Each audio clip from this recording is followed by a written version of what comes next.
Hi friends, നമസ്കാരം. നമ്മുടെ ഇഷ്ടവിശേഷമായിട്ടേക്ക് അഞ്ജലിയുടെ ഒരു അടിപൊളി വിശേഷമായിട്ടാണ് വന്നിരിക്കുന്നത്. അപ്പോൾ എല്ലാവർക്കും നല്ലൊരു ദിവസം ആശംസിച്ചുകൊണ്ട് തന്നെ വിശേഷത്തിലേക്ക് പോകാം. തുടങ്ങുമ്പോൾ തന്നെ കാണുന്നത് നമ്മുടെ അർജുനെയും അഞ്ജലിനെയാണ്. അപ്പോൾ രണ്ടുപേരും ഇതേണ്ട തക്കലയ്ക്കൊക്കെ പോയ ശേഷം തിരിച്ച് അഞ്ജലിയുടെ ബൈക്കിനടുത്ത് കൊണ്ടുപോയി അർജുൻ ഇങ്ങനെ ഇറക്കി വിടുകയാണ് കേട്ടോ. അപ്പോൾ രണ്ടുപേരും ഭയങ്കര ഹാപ്പിയാണ്. അപ്പോൾ അർജുനാണെങ്കിൽ സത്യം പറഞ്ഞാൽ ഇത്രയും റിലാക്സ്ഡ് ആയിട്ടൊരു ദിവസം, അത്രയും ഹാപ്പിയാണ്. സൂപ്പർ, എന്തൊരാശ്വാസം എന്ന് ചോദിച്ചാൽ പറയണ്ട. ഒരു മഴ പെയ്ത് തോർന്ന പോലെ ഉണ്ട്. അറിയില്ല, പക്ഷേ പൂർണ്ണമായിട്ടും ആശ്വസിക്കാറായിട്ടില്ല. പത്നിയെ തിരികെ കിട്ടിയെങ്കിലും അവൾ എപ്പോഴും നമ്മുടെ കയ്യെത്താ ദൂരത്താ, മറ്റൊരു സ്റ്റേറ്റില്. അത് അവിടെ ഇനി എന്ത് അതിക്രമം നടക്കുമെന്ന് ആർക്കറിയാം. അതിനല്ലേ നമ്മൾ SP കണ്ട് പോലീസ് പ്രൊട്ടക്ഷൻ ആവശ്യപ്പെട്ടത്. ശരിയാ, പക്ഷേ എന്നാലും ഓരെന്നാലും താനൊന്ന് ധൈര്യമായിട്ടിരിക്കുക, എല്ലാം ശരിയാവും. കാര്യങ്ങൾ കൈവിട്ട് പോയി എന്ന് കരുതിയെടുത്ത് നമ്മൾ ഇവിടെ വരെ എത്തിയിട്ടില്ലേ, ഇനി അങ്ങോട്ടും അങ്ങനെ തന്നെയായിരിക്കും. താനൊന്ന് സമാധാനിക്കുക.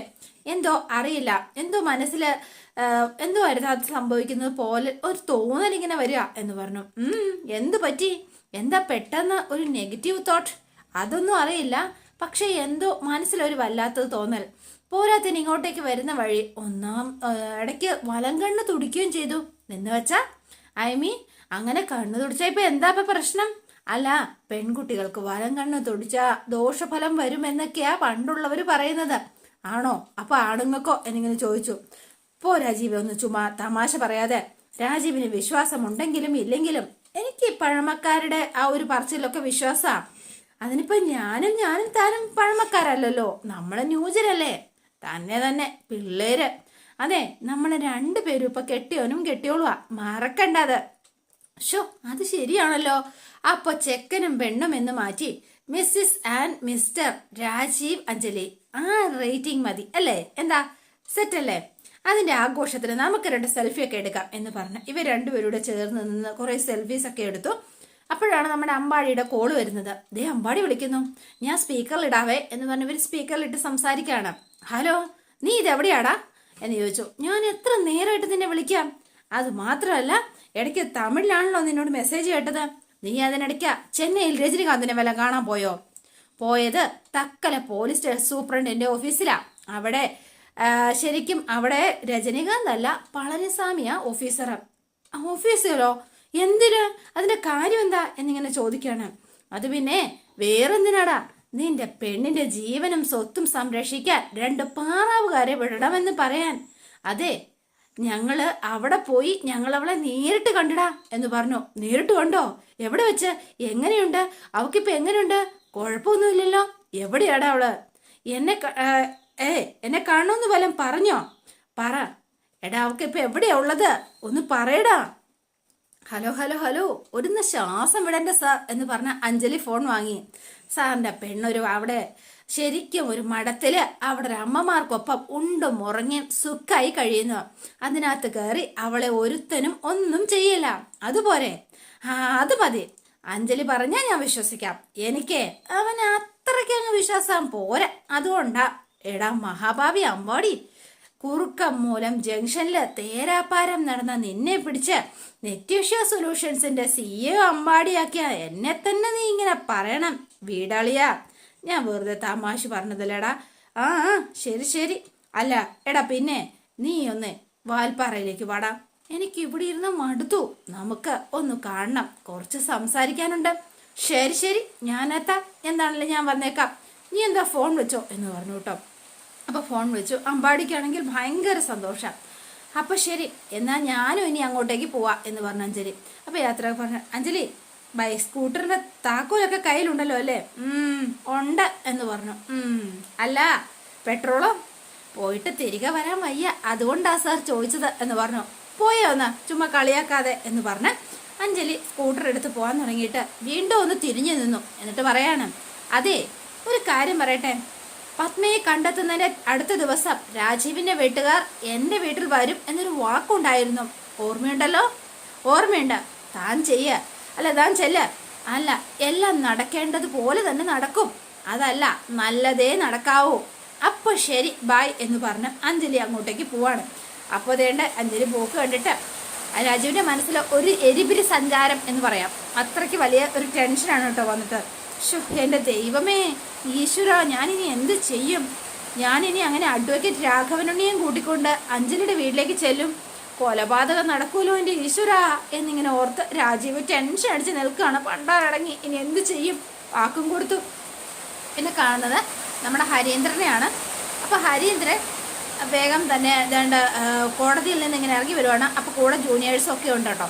അപ്പോൾ ഇവരെല്ലാവരും കൂടെ ഇറങ്ങി വരുമ്പോൾ ബാക്കി ഞാൻ നോക്കാം എന്തോ കേസിൻ്റെ കാര്യം സംസാരിച്ചുകൊണ്ട് വരുമ്പോഴാണ് ഹരിയുടെ ഫോണിലേക്ക് ഒരു കോള് വരുന്നത്.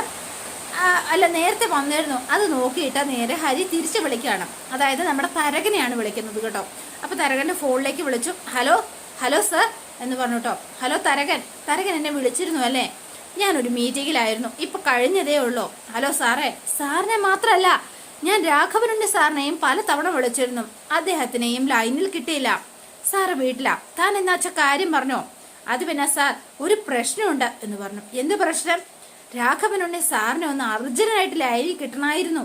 താൻ കാര്യം എന്താന്ന് വെച്ചാൽ പറയടോ. സാറിനോട് ഞാൻ പറഞ്ഞോളാം. അത് പിന്നെ സാർ, ആ പത്മ ജീവനോടെ ഉണ്ട് സാർ. അപ്പോൾ ഒന്ന് ഞെട്ടി വേഗം തന്നെ. എന്താ താൻ പറഞ്ഞത്? പത്മ ജീവനോടെ ഉണ്ടെന്നോ? സത്യമാണോ താനീ പറയുന്നത്? അതെ സർ, സത്യമാണ്. അവള് തമിഴ്നാട് ബോർഡറിലുള്ള ഏതോ ഒരു കന്യാസ്ത്രീ മഠത്തിലുണ്ടെന്നാണ് ലഭ്യമായ വിവരം. അങ്ങനാണെങ്കിൽ കാർത്തിക്കിന്റെ കേസ് വീണ്ടും കുഴഞ്ഞു മറിയുമല്ലോ. ഇപ്പൊ എന്ത് ചെയ്യാൻ പറ്റുമെന്നാ? ഇനിയിപ്പോൾ കൂടുതലായിട്ട് ഒന്നും ചെയ്യാൻ പറ്റുമെന്ന് എനിക്ക് തോന്നുന്നില്ല സാറേ. അതെന്താടോ താൻ അങ്ങനെ പറഞ്ഞത്? അത് പിന്നെ സാർ, അവൾക്ക് പോലീസ് പ്രൊട്ടക്ഷൻ കൂടി ലഭിച്ചിട്ടുണ്ട് സാർ എന്ന് പറഞ്ഞു. പോലീസ് പ്രൊട്ടക്ഷനോ? അപ്പൊ വീണ്ടും എടുത്തി പോലെയാണ് ഹരീന്ദ്രന്. അതെങ്ങനെ സാധിച്ചോ? അറിയില്ല സാർ. ആ അഞ്ജലി വക്കീല് നമ്മൾ വിചാരിക്കുന്നത് പോലൊന്നും അല്ല സാറേ. അതെ, അവള് കമ്മീഷണർ ഓഫീസിൽ ചെന്ന് കമ്മീഷണറെ നേരിട്ട് കണ്ടു എന്നാ ഞാൻ അറിയാൻ കഴിഞ്ഞത്. എന്നാലും ഒന്ന് പറഞ്ഞ രണ്ടാമത്തേന് പോലീസ് പ്രൊട്ടക്ഷനൊക്കെ അങ്ങനെ കൊടുക്കാൻ സാധിക്കുമോ? അല്ലെങ്കിൽ സർക്കാരിന്റെ പ്രത്യേക അനുമതിയോ നിർദ്ദേശമോ എന്തെങ്കിലും വേണ്ടേ? ആ സ്ഥിതിക്ക് ഇത് എങ്ങനെ സാധിച്ചോ? ഒരു പിടുത്തവും ഇല്ല എന്റെ സാറേ. പക്ഷേ ഒരു വിവരം കൂടിയുണ്ട്. സ്റ്റേറ്റ് സ്പെഷ്യൽ ബ്രാഞ്ചിൽ നിന്ന് ഒരു സ്പെഷ്യൽ വിവരം ലഭിച്ചിട്ടുണ്ട്. പത്മയുടെ ജീവൻ ആപത്തുണ്ടെന്നും അവള് ഏത് നിമിഷവും കൊല്ലപ്പെടാൻ സാധ്യതയുണ്ട് എന്നുമാണ് റിപ്പോർട്ട്. താൻ ഈ പറയുന്നതൊക്കെ നേരാണോ? വിവരം സോളിഡ് ആണല്ലോ അല്ലേ? സോളിഡ് ആയതുകൊണ്ടല്ലേ ഈ വിവരം ഞാൻ സാറിനോടിപ്പോൾ വിളിച്ചു പറയുന്നത്? അപ്പൊ കാര്യങ്ങളുടെ കിടപ്പുവശമൊക്കെ അങ്ങനെയാണല്ലേ? അപ്പൊ അഡ്വക്കേറ്റ് അഞ്ജലി കണ്ടതും കാണിച്ചതും ഒന്നുമല്ല ആള്. അവളുടെ തനി സ്വഭാവം നമ്മൾ ഇനി കാണാൻ പോകുന്നതേ ഉള്ളൂ എന്നാ സത്യം. അതെ സാർ, അത് തന്നെയാണ് സാർ. മനസ്സുകൊണ്ട് നമുക്ക് അംഗീകരിക്കാൻ ബുദ്ധിമുട്ടാണെങ്കിലും സത്യം അതാണ് സാർ. അവളൊരു ഫയർ ബ്രാൻഡ് സാധനമാണ് സാർ. തൻ്റെ ഒരു ഫയർ താൻ വെച്ചോ. ഞാൻ ഏതായാലും ഈ കാര്യം രാഘവനുണ്ണി സാറിനെ ഒന്ന് വിളിച്ചറിയിക്കട്ടെ. എന്നിട്ട് വേണം അവളുടെ ഫയർ അണയ്ക്കാൻ ഒരു ഫയർ എഞ്ചിൻ സംഘടിപ്പിക്കാൻ. താൻ ഫോൺ വെക്കടോ എന്ന് പറഞ്ഞ് ഫോൺ വെച്ചു. അപ്പം നേരെ തന്നെ നമ്മുടെ രാഘവനുണ്ണിയുടെ ഫോണിലേക്ക് വിളിക്കുകയാണ് കേട്ടോ. അപ്പം രാഘവനുണ്ണി ആരോടാണ് ഇങ്ങനെ സംസാരിച്ചുകൊണ്ട് നിൽക്കുകയാണ്. അപ്പോൾ കോള് കയറി വരുന്നുണ്ട്. ഹലോ എന്നാണ് എൻ്റെ ജൂനിയർ വിളിക്കുന്നുണ്ട് കേട്ടോ. ഞാൻ അയാളെ ഒരു പ്രത്യേക പണി ഏൽപ്പിച്ചിരുന്നു, നമുക്ക് പിന്നെ സംസാരിക്കാമേ എന്ന് പറഞ്ഞ് ആരോടാണ്ട് സംസാരിച്ചിരുന്ന കോള് കട്ട് ചെയ്ത് നേരെ ഹരിയുടെ കോൾ എടുക്കുകയാണ്. ഹലോ, എന്തായടാ കരീന്ദ്ര, ഞാൻ പറഞ്ഞ കാര്യങ്ങളൊക്കെ താൻ ക്രോസ് ചെക്ക് ചെയ്തോ? ചെയ്തായിരുന്നു സാർ, അതെല്ലാം ഓക്കെയാണ്. നമ്മൾ ടെൻഷൻ അടിക്കേണ്ട ഒരു കാര്യമില്ല സാർ എന്ന് പറഞ്ഞു. ഓക്കെ, പക്ഷേ വേറൊരു പ്രശ്നമുണ്ട്. എന്താണോ ഇനിയിപ്പോൾ വേറെ പ്രശ്നം? സാറെ, തരകൻ വിളിച്ചിരുന്നു. SI തരകൻ. അയാൾ എന്നെയും വിളിച്ചിരുന്നു. ഞാൻ ഫോണൊന്നും എടുത്തില്ലെന്നേ. വല്ല നക്കാപ്പിച്ചയ്ക്ക് വേണ്ടിയിട്ടായിരിക്കും. ഇനി വിളിക്കുകയാണെങ്കിൽ താൻ എന്തെങ്കിലും കൊടുത്തിട്ട് അങ്ങ് പറഞ്ഞയച്ചേരെ. എൻ്റെ പൊന്ന് സാറേ, അതിന് വേണ്ടിയിട്ടൊന്നും അല്ല അയാൾ വിളിച്ചത്. വേറൊരു സീരിയസ് മാറ്റർ പറയാനാണ് വിളിച്ചത്. സീരിയസ് മാറ്ററോ? എന്ത് സീരിയസ്? അത് പിന്നെ സാർ, ആ പത്മ ഇപ്പോഴും ജീവിച്ചിരിപ്പുണ്ട്. വാട്ട്? അപ്പം അതെ സാർ, സത്യമാണ്, അവൾ ജീവനോട് തന്നെ ഉണ്ട് സാർ എന്ന് പറഞ്ഞു. എടോ, ആ തമിഴ്നാട് അതിർത്തിയിലുള്ള ഏതോ ഒരു കന്യാസ്ത്രീ മഠത്തിലാ അവളുള്ളത്. കന്യാസ്ത്രീ മഠത്തിലോ? അതെങ്ങനെയാണോ? അതൊന്നും അറിയില്ല സാർ. തരകൻ പറഞ്ഞ വിവരങ്ങൾ മാത്രമേ എനിക്കും അറിയുള്ളൂ സാർ. പിന്നെ തരകൻ വേറൊരു കാര്യം കൂടി പറഞ്ഞു. എന്താ? അത് പിന്നെ ആ പത്മയ്ക്ക് പോലീസ് പ്രൊട്ടക്ഷൻ ലഭിച്ചിട്ടുണ്ടെന്ന്. താൻ എന്ത് വിവരക്കേടാടോ ഹരി പറയണത്? പോലീസ് പ്രൊട്ടക്ഷൻ ലഭിക്കാനോ? അവളെന്താ Z കാറ്റഗറി വല്ല പോലീസ് പ്രൊട്ടക്ഷൻ ലഭിക്കാനായിട്ട് അവൾ വലിയ VIP ആണോ? അല്ല സാർ, ആ അഞ്ജലി SP ഓഫീസിൽ നേരിട്ട് കണ്ട അവിടെ കാര്യങ്ങൾ നീക്കുപോക്കാക്കിയത്. What's nonsense you are talking Hari? അവിടെ SP ഓഫീസിൽ കണ്ടു എന്ന് കരുതി വെറുതെ പോലീസ് പ്രൊട്ടക്ഷൻ കൊടുക്കാൻ പറ്റുമോ? അതും പത്മയെ പോലുള്ള ഒരു നരന്ത് പെണ്ണിന്? സർ, SP ഓഫീസിൽ നടന്നത് എന്താണെന്ന് എനിക്കറിയില്ല. പക്ഷെ അല്ലെങ്കിൽ അത് പറഞ്ഞ കാര്യങ്ങളെല്ലാം സത്യമാണ്. ഞാൻ SP ഓഫീസിൽ വിളിച്ച് ക്രോസ് ചെക്ക് ചെയ്യുകയും ചെയ്തു.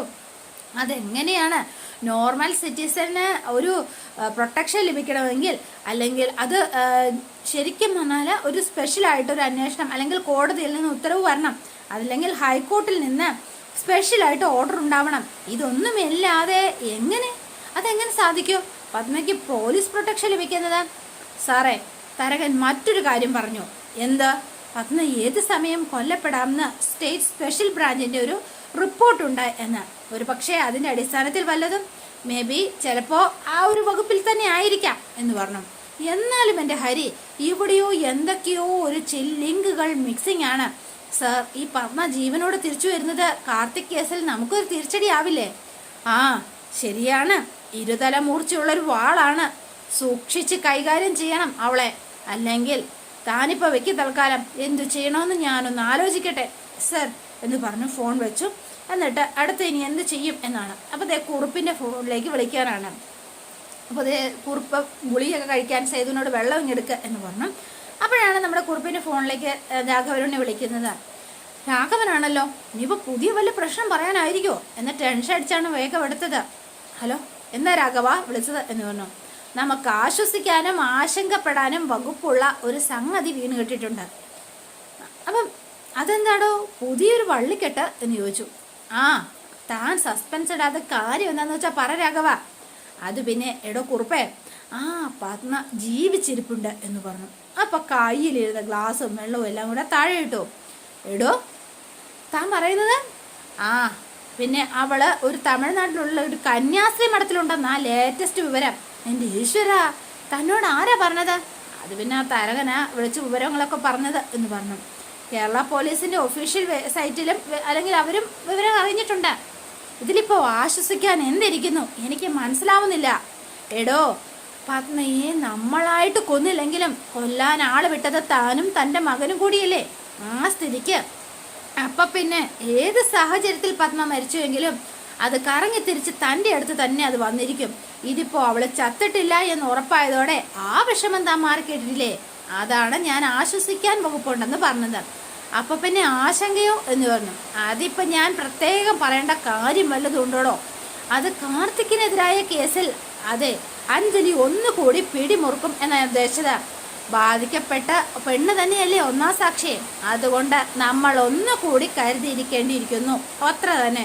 എടോ, ഈ പത്മ കോൺവെന്റിൽ തന്നെ ഉണ്ടെന്ന് ഉറപ്പാണെങ്കിൽ നമുക്ക് ഒന്നുകൂടി ഒന്ന് അറ്റംപ്റ്റ് ചെയ്താലോ? ഇവിടുന്ന് വേണ്ട, നമുക്ക് തമിഴ്നാട്ടിലുണ്ട് ആൾക്കാര്. എടോ മരമണ്ട കുറുപ്പേ, താൻ അവിവേകം ഒന്നും കാണിക്കരുത്. ദേ ഒരു കാര്യം പറഞ്ഞേക്കാം, ഒരിക്കൽ പത്മയെ തീർത്ത് കിട്ടാൻ അതിർത്തിക്ക് ആളെ വിട്ടതിന്റെ ക്ഷീണം ഇതുവരെയും തീർന്നിട്ടില്ല. അപ്പോഴാ അതിനിടയിൽ പുതിയ ഏണിയൊന്നും എടുത്ത് തലയിൽ വെക്കല്ലേ. എടോ, അത് മാത്രമല്ല, പത്മയ്ക്ക് ഇപ്പൊ അഞ്ജലി പോലീസ് പ്രൊട്ടക്ഷൻ വാങ്ങിക്കൊടുത്തിട്ടുണ്ട് എന്ന ലഭ്യമായ വിവരം. അതുകൊണ്ട് അതിബുദ്ധി കുഴപ്പങ്ങളൊന്നും ഉണ്ടാക്കാതെ മര്യാദയ്ക്ക് ഫോൺ വെച്ച്. അതെ, ആ പിന്നെ പത്മ ജീവനോടെ ഉണ്ടായി എന്ന് കരുതി അടുത്ത് ചാടി അബദ്ധമൊന്നും കാണിക്കരുത്. അത് തൻ്റെ മോനോട് കൂടി ഒന്ന് പറഞ്ഞേക്ക് താൻ. പിന്നെ അവനെ ഒരു ആവേശകുമാരനാ, അതുകൊണ്ടാ പറഞ്ഞത്. ശരി എന്ന് പറഞ്ഞ് ഒന്ന് ഫോൺ വെച്ചു കേട്ടോ. എന്നിട്ട് കുറുപ്പിന് ഒരു സമാധാനമില്ല. അപ്പൊ പയ്യെ സേതു ചെന്നിട്ട് എന്താ എന്ന് ചോദിച്ചു. കുന്തം എന്ന് പറഞ്ഞു കലിപ്പിൽ ഇങ്ങനെ ചാടി തുള്ളി അങ്ങ് പോവാണ്. കലിപ്പെന്ന് പറഞ്ഞാൽ അത്ര കലിപ്പിലാണ്. ഈശ്വരാ, ഇതെന്തൊരു പരീക്ഷനാണെന്ന് നോക്കണേ. ശരിക്കും പറഞ്ഞാൽ ലോകത്ത് ഒരു തന്തയും മക്കളെ കൊണ്ട് ഇത്രയും അധികം ടെൻഷൻ എടുത്തിട്ടില്ല. തലയിലെഴുത്ത് 2 മുടിയാനായിട്ട് എന്നൊക്കെ പറഞ്ഞ് കലിപ്പിൽ കുറുപ്പ് അങ്ങോട്ടേക്ക് പോയി നേരെ തരകന്റെ ഫോണിലേക്കാണ് വിളിക്കുന്നത്. കുറുപ്പ് സാറാണല്ലോ. ഒരു പേടി ഉണ്ടായിരുന്നു തരകന് ഫോൺ എടുക്കാനായിട്ട്. തരകൻ ഫോൺ എടുത്തു. ഹലോ സാർ, നമസ്കാരം. നമസ്കാരമൊക്കെ തന്നെ തട്ടുംപുറത്ത് കൊണ്ട് വെക്കടോ. നാണമുണ്ടോടോ തരക തനിക്ക് എന്ന് ചോദിച്ചോണ്ട് ചൂടാകാണ്.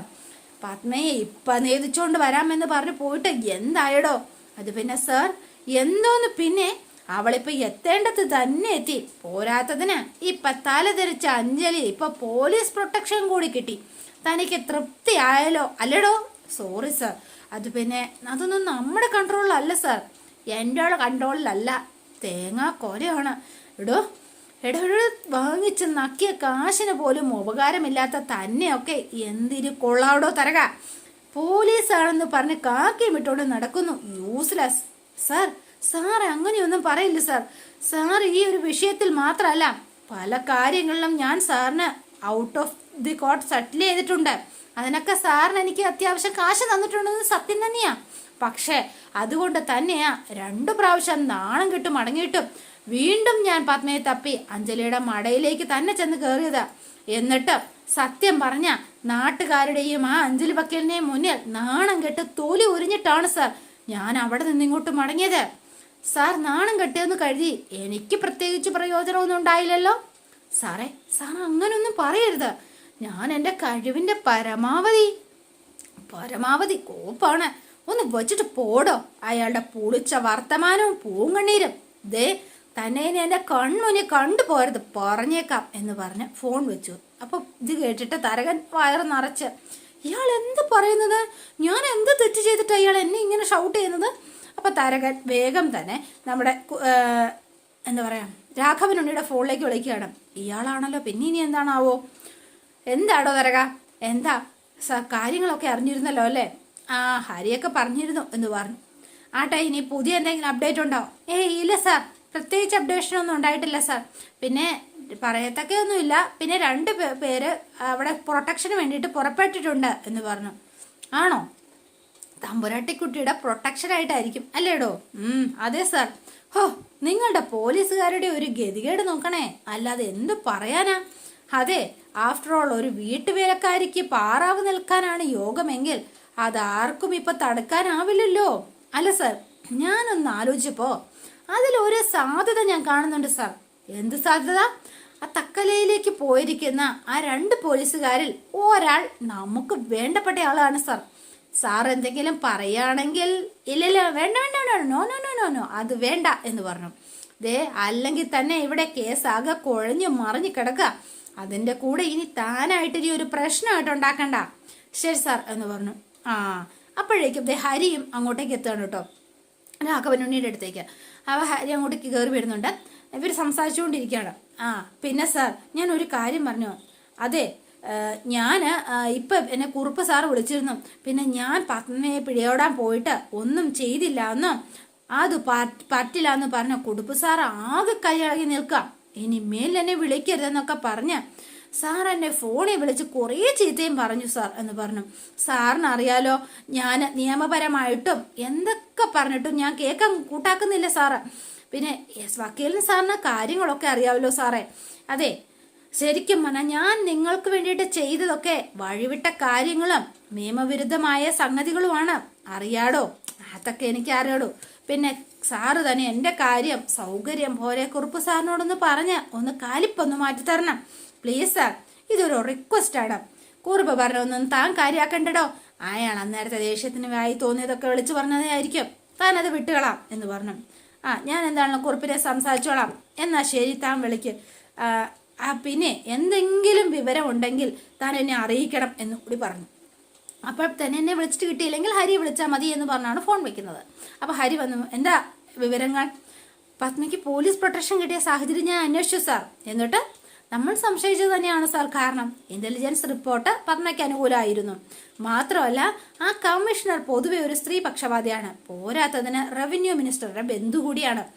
അവിടെ അപ്പം പിന്നെ ചോദിക്കാനും പറയാനും ആരും ഉണ്ടാവില്ലല്ലോ. ആ അഹങ്കാരമാണ് കാണിച്ചത്.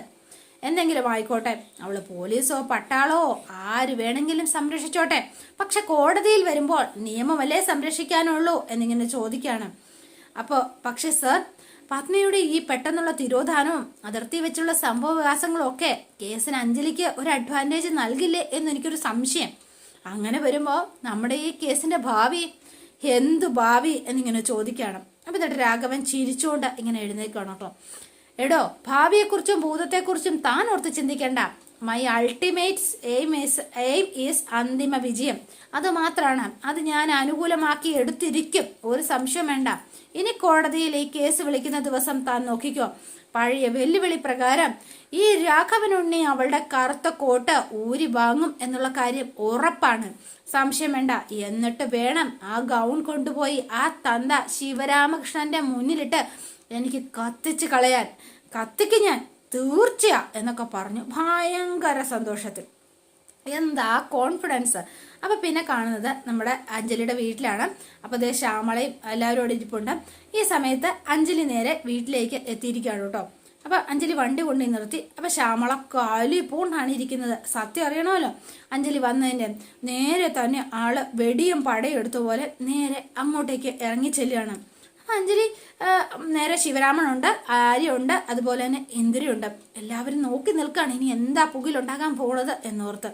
അപ്പം അഞ്ജലി അങ്ങോട്ടേക്ക് വന്നു ഇങ്ങനെ നോക്കി നിൽക്കുകയാണ് കേട്ടോ. അപ്പം അതോടെയാണ് ഇന്നത്തെ വിശേഷം അവസാനിക്കുന്നത്. നാളത്തെ വിശേഷം ഇതിലും ഗംഭീരമാണ്. അപ്പം എല്ലാവരും വെയിറ്റ് ചെയ്യുക. ഇഷ്ടപ്പെട്ടുവെങ്കിൽ ലൈക്ക് ചെയ്യാനും ഷെയർ ചെയ്യാനും സബ്സ്ക്രൈബ് ചെയ്യാനും ഹൈപ്പ് ചെയ്യാനും മറന്നു പോകല്ലേ. പുതുപുത്ത വിശേഷമായിട്ട് എത്താം. Bye and see you again.